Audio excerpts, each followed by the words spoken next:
Without good relationships in our lives, we're just not going to make it. Today's video is about 10 signs you're in a healthy relationship. 1. You respect each other. Without respect, no relationship is going to last that long. I feel like before you even know whether you like a person, you should ask yourself if you respect them. Because no matter how good looking they are, no matter how funny they are, if you can't respect what they are doing in their lives, it's going to be hard for you to be in any kind of serious relationship with them. Number 2, you trust one another. Trust is a thing that's earned, they say. They say trust is like a foundational part of relationships. Certainly with parents and children, there's either trust or there's not trust. Little babies, they decide in the first year of their lives whether they can actually trust people or not. Trust is a thing that's easier to build than to repair. And so when we're in a relationship with somebody, I think it's important to tend to building that trust and maintaining it. And if there's ever a small breach or tear in that trust, which is likely to happen because we're human and we mess up sometimes, it's important to acknowledge that and to repair it as quickly as possible. 3, you communicate well.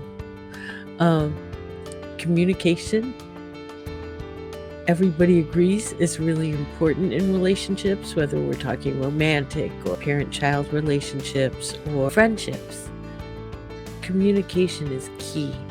And one of the things that I really want to focus on this year at Hopeful Tribe is compassionate communication, or nonviolent communication, the kind that Marshall Rosenberg wrote about. I just think that it's a rare skill these days, how to communicate well with one another.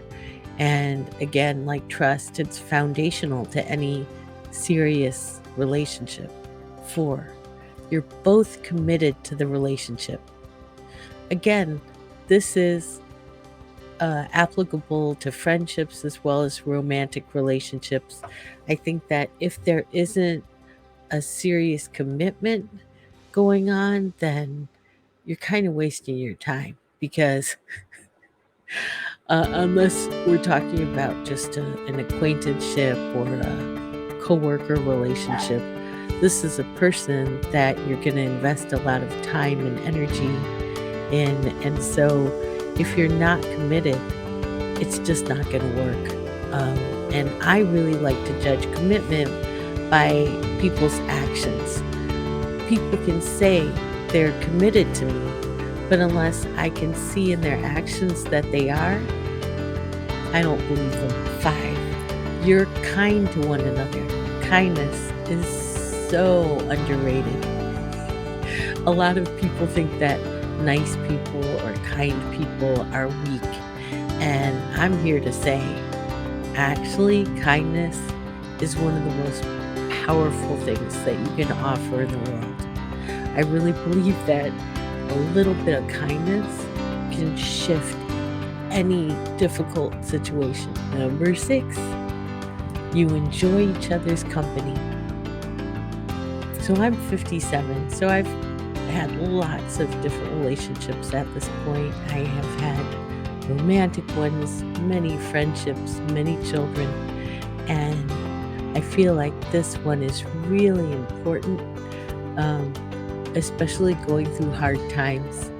I feel like if you're in a relationship with someone that you really enjoy, you're going to be more motivated to do what it takes to get through difficult times.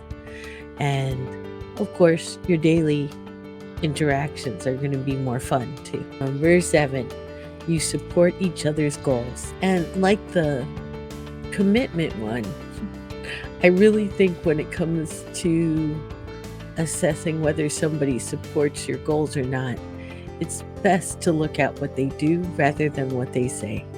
Because it's really easy to say, yeah, I support your goals. Yeah, I really am rooting for you. But unless the other person is acting in a way that shows that,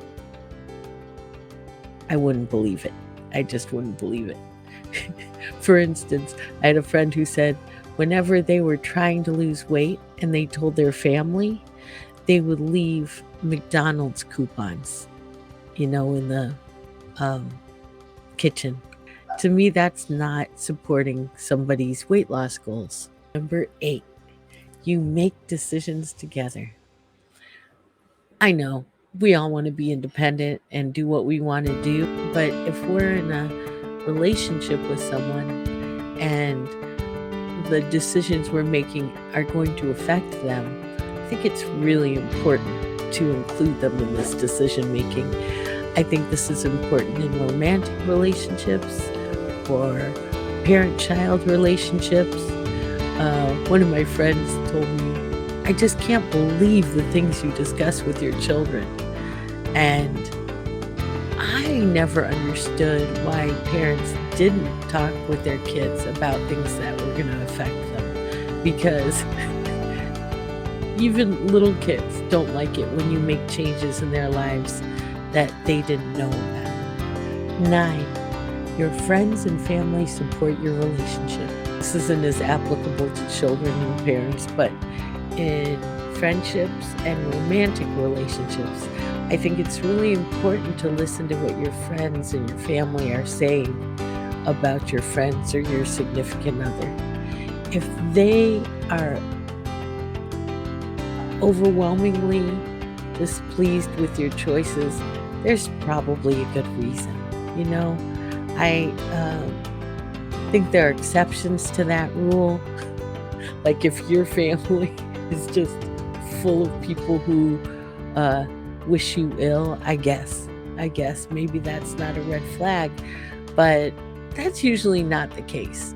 Most families, and certainly not your friends, most are not full of people who wish you ill, right? There's always some people in there who genuinely care about you. So if you're in a friendship or a romantic relationship where people aren't supporting your relationship, there's a reason. Pay attention. 10, you feel supported and cared for.